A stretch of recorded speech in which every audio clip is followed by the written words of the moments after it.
How one farmer's backwards method made his crops survive the drought of '56.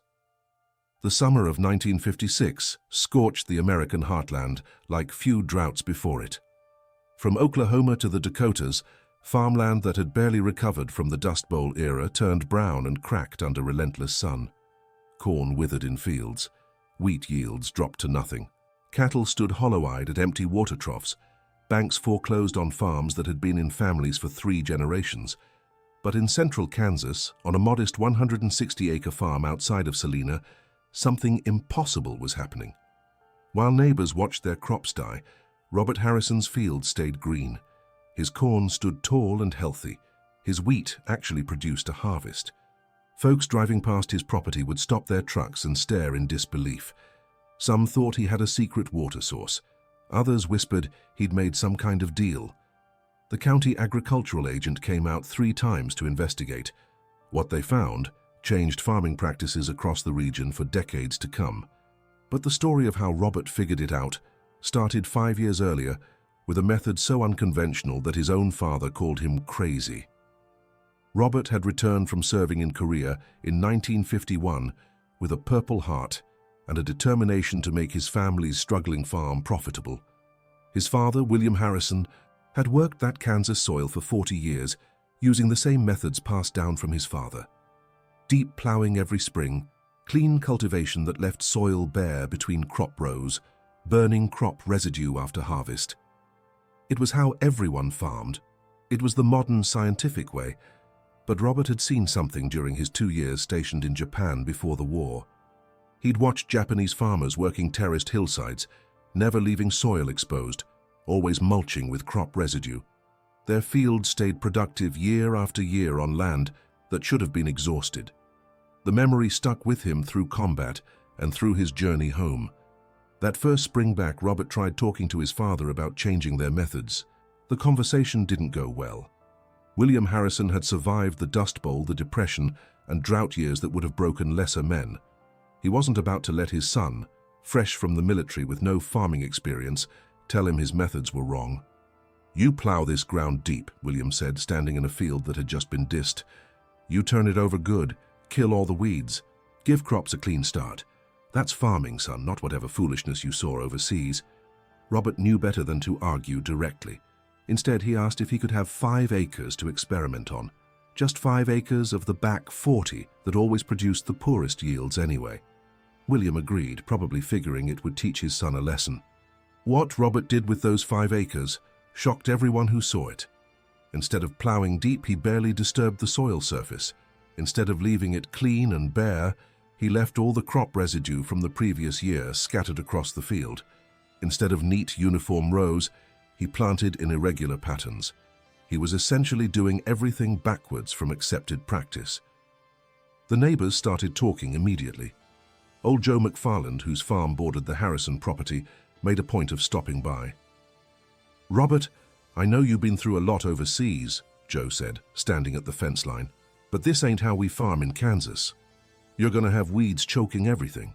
That residue's gonna harbor pests. Your father's too polite to say it, but you're wasting good land." Robert just smiled and kept working. He'd read everything he could find at the county library about soil conservation. He'd discovered the work of Edward Faulkner, who'd published Plowman's Folly in 1943, arguing that deep plowing was destroying American agriculture. He'd learned about Hugh Bennett and the Soil Conservation Service's research into protecting topsoil, but most importantly, he'd started understanding something that traditional farming had forgotten. Soil was alive. Every time a field was plowed deep, millions of microorganisms died. Every time the soil was left bare, it lost moisture and structure. Every time crop residue was burned, valuable organic matter disappeared. Robert's backwards method was really about working with nature instead of fighting it. That first year, 1952, his experimental 5 acres looked terrible compared to the rest of the farm. Weeds did grow. The crop residue did look messy. His father shook his head every time he walked past. But Robert noticed something interesting. When a dry spell hit in July, his experimental plot stayed moist longer. The soil felt different under his boots, softer and more alive. And when harvest came, those 5 acres produced almost as much as the conventionally farmed land despite looking so rough all season. The next year, Robert expanded to 15 acres. This time he refined his approach. He used a chisel plow that only scratched the surface instead of turning everything over. He planted cover crops in the fall, crimson clover and winter rye that would hold the soil and add nitrogen. He left even more residue on the surface, and he started understanding the timing better, knowing when minimal disturbance would work and when the soil needed attention. His father remained skeptical, but couldn't argue with one fact. Robert's acres were costing less to farm, less fuel for tractors doing lighter tillage, no money spent on burning residue. Fewer passes across the field meant less time and labor. The Harrisons weren't wealthy, and saving money mattered. By 1954, Robert was farming 40 acres with his conservation methods. That year brought decent rain, and all the Harrison land produced well. But Robert's acres produced slightly better, and the soil kept improving. He dug inspection holes to show his father. 6 inches down in the conventional fields, the soil was dense and hard. In Robert's conservation acres, it was loose and full of earthworms. Earthworms mean healthy soil, Robert explained. They're doing the work for us, breaking down organic matter, creating channels for water and roots. Deep plowing kills them. William Harrison was starting to see the light, but he was a cautious man. 40 years of farming one way doesn't change overnight. Then came 1955, a moderately dry year.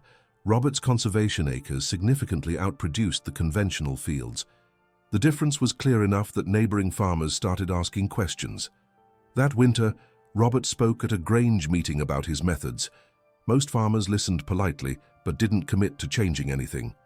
These were men who'd survived the Dust Bowl by following expert advice about mechanical farming.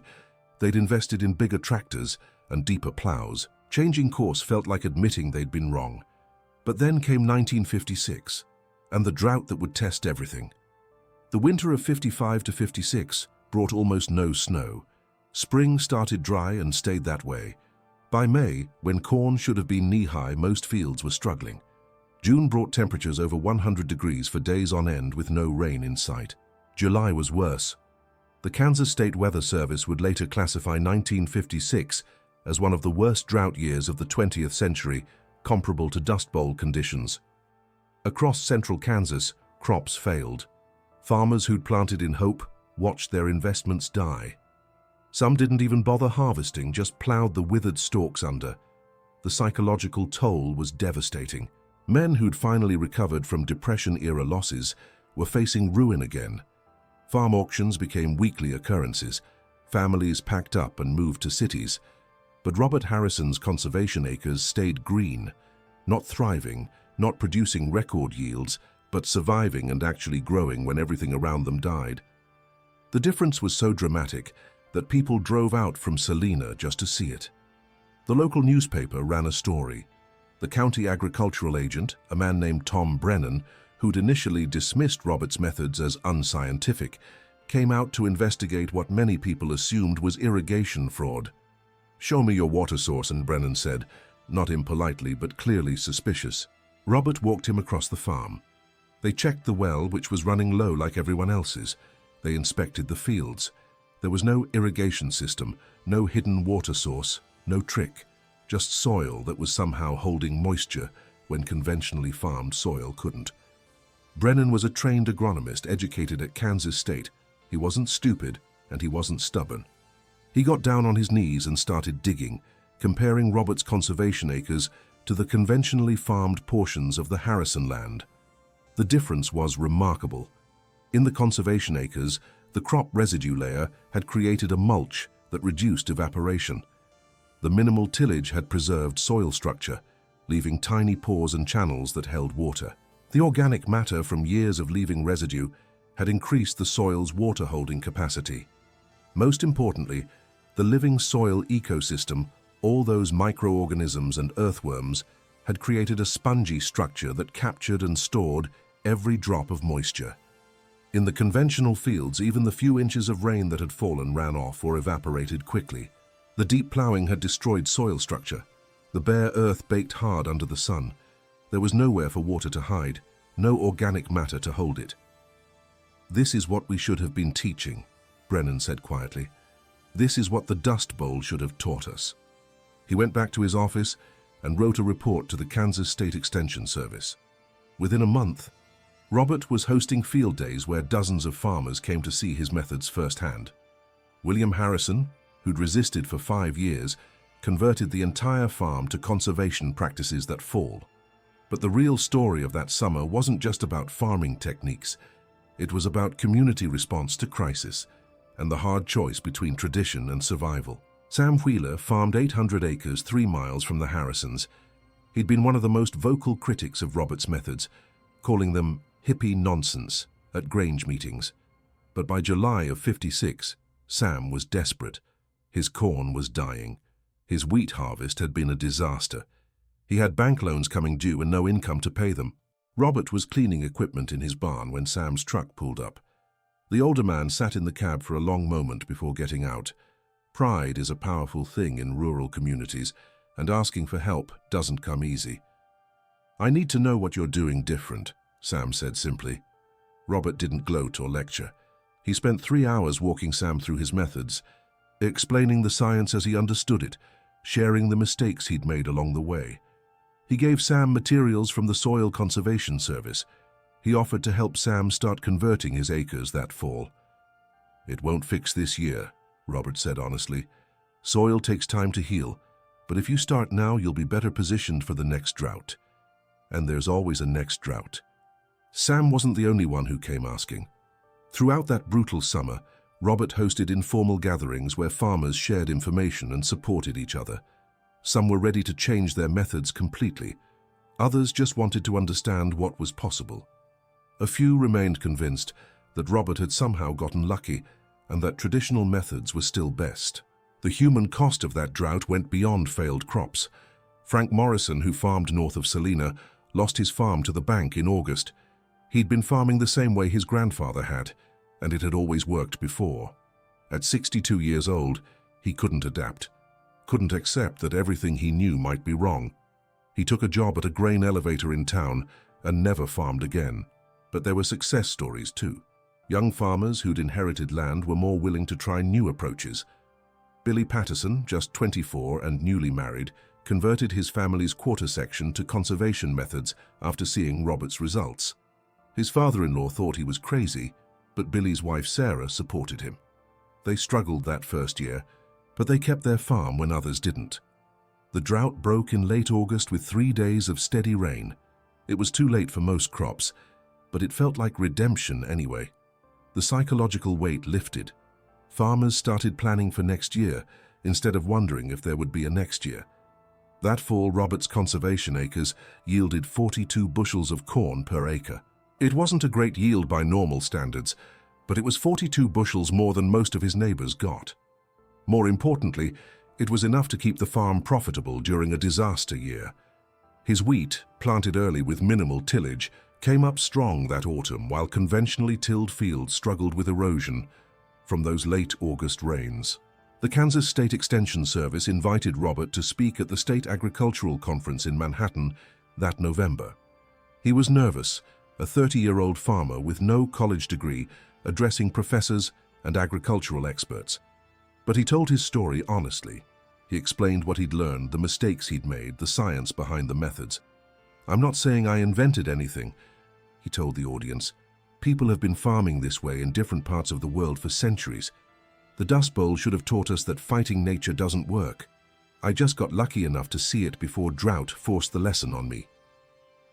The speech launched a broader conversation across Kansas and eventually the Great Plains about conservation agriculture. The Soil Conservation Service expanded its programs.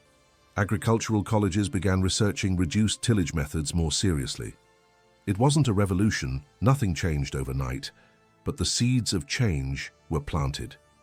The practical impact spread through farmer-to-farmer networks, at feed stores and implement dealers, at Grange meetings and church socials. Farmers talked about what Robert Harrison had done.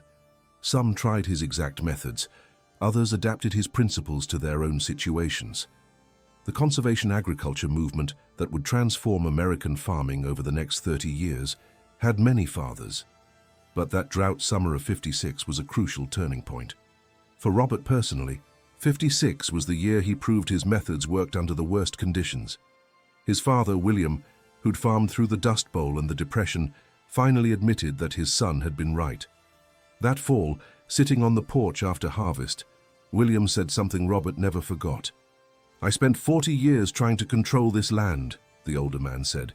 "You figured out how to work with it instead. That takes wisdom I never had."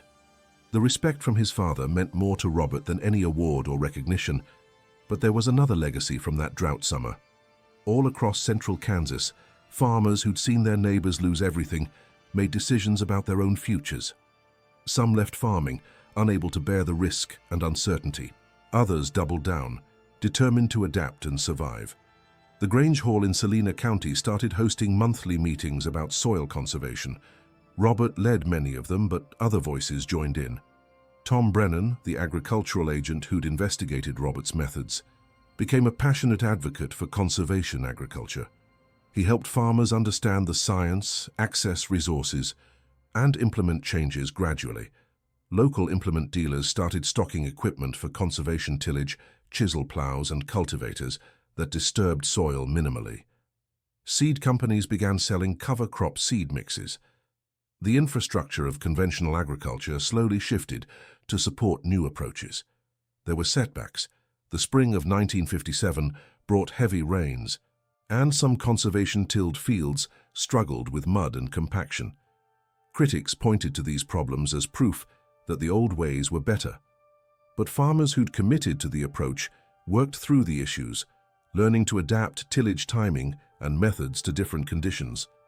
By 1960, Robert was farming his entire 240 acres with conservation methods. His father had expanded the operation by buying a foreclosed neighbor's quarter section, and they farmed it all together. The soil kept improving year after year. Yields increased. Costs stayed lower than conventional operations. Most importantly, when dry years came, and they always did, the Harrison farm stayed productive. Robert married in 1958. A schoolteacher named Margaret, who'd grown up in town but fell in love with both the farmer and the land. They raised 4 children on that farm. Robert taught his kids the same principles he'd learned: respect the soil, work with nature, never stop learning and adapting. The broader impact of Robert's innovation rippled outward for decades. Reduced tillage agriculture became increasingly mainstream through the 60s and 70s. By the 1980s, conservation tillage was practiced on millions of acres. Modern no-till farming, which disturbs the soil even less than Robert's methods, traces its roots back to pioneers like him who questioned conventional wisdom. The drought of '56 itself became a teaching moment. Weather records from that year helped scientists understand drought patterns and climate variability in the Great Plains. Agricultural economists studied the farm failures and successes to understand resilience and adaptation. Soil scientists used fields like Robert's to demonstrate how agricultural practices affect soil health. But perhaps the most important legacy was cultural. The drought taught a generation of farmers that tradition, no matter how deeply rooted, must sometimes yield to new understanding. That the way something has always been done isn't necessarily the best way. That observing nature and adapting humbly can be more powerful than trying to dominate the land. The farmers who survived '56 by adapting passed those lessons to their children and grandchildren. They taught that farming isn't just about planting and harvesting, it's about stewardship. That the land you farm must be healthier when you pass it on than when you received it. Robert Harrison farmed that Kansas land until 1991, when he finally retired at 65. By then, his methods weren't considered backwards or unusual. They were simply good farming. His son took over the operation, farming 3 sections with modern no-till equipment and GPS-guided precision agriculture. But the fundamental principles remained. Disturb the soil minimally, keep it covered, build organic matter, work with nature. In 2006, 50 years after the drought, the Salina County Agricultural Heritage Museum mounted an exhibit about farming innovations. Robert's story featured prominently. By then an old man, he attended the opening with Margaret and their grandchildren. A reporter asked him if he'd known back in '56 that his methods would become so influential. "I just knew what I was doing was working," Robert said. And I knew that sharing what worked mattered more than being right or proving anybody wrong. Farming's too hard to waste time on pride. That philosophy, as much as any specific technique, was Robert Harrison's real contribution. The understanding that agriculture improves through community, through sharing knowledge, through the humility to admit when old ways need changing. The summer of 1956 marked a turning point not just for Robert Harrison's farm, but for American agriculture's relationship with the soil itself. From the ashes of that brutal drought grew a new understanding that would reshape farming across the continent. And it started with one farmer who'd had the courage to do things backwards, the patience to prove his methods worked, and the generosity to share what he'd learned with anyone who asked. The fields around Salina still grow corn and wheat. The land Robert Harrison farmed remains productive, the soil richer now than when his grandfather first broke the prairie. And every time a drought year comes, which they always do eventually, those fields stay a little greener than they have any right to, protected by principles learned the hard way in that summer of '56, when one farmer's backwards method saved his crops and changed the way a community thought about the land they loved. Thank you so much for watching this video. If you enjoyed learning about Robert Harrison's innovative farming methods and how they changed agriculture during the drought of '56, please hit that subscribe button to join our community. Give this video a like and share it with anyone interested in American agricultural history and the wisdom of our farming heritage. Your support helps us continue bringing these important stories to light. This video is inspired by true events and actual farming practices developed during the 1950s drought crisis. It is not intended to represent or offend any individual. Robert Harrison is a representative character who reflects the real experiences of hundreds of American farmers who faced similar situations during this era and pioneered conservation agriculture methods that transformed American farming practices across the Great Plains.